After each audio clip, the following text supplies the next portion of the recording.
wasiirka gaashaandhigga xukuumadda federaalka Soomaaliya oo booqday deegaan ay ciidamada dawladda kala wareegeen al-shabaab.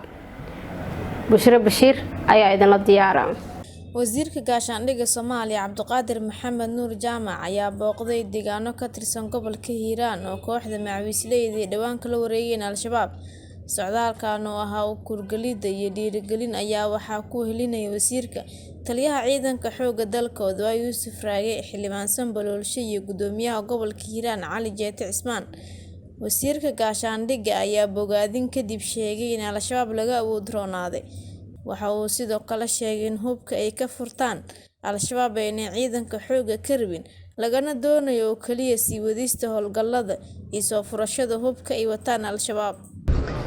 salaanka bacdi waxa ilaahay mahadiisa inaan joogno deegaankan oo maalmo ka hor uu cadowga ka talinay wax ilaahay loogu mahdiyo oo ilaahay loogu xamdiyo waay in maanta aan halkaan ku sugannahay iyada oo ay cishanayaan ama ay ilaashanayaan dadka deegaanka.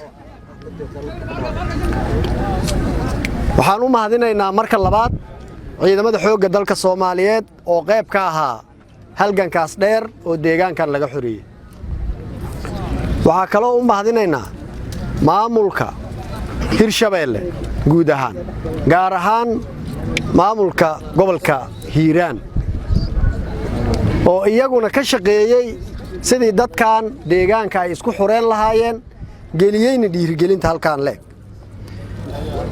sida saraakiisha iga horeysay iyo madaxda iga horeysay ay sheegeen deegaankan waxaan rabnaa annaga inuu noqdo meeshii Soomaali ay dhihi lahayd cadowga laga xureeyay maaragta Soomaaliya wuxuu ka soo bilowday deegaankaas in lagu dhiirado la iska dhiciyo.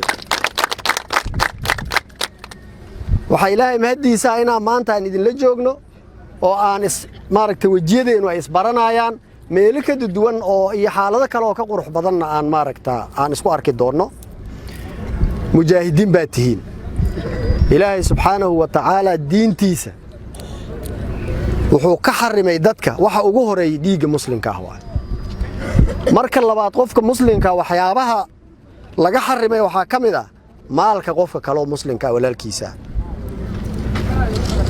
haddii dhiigii la xarimay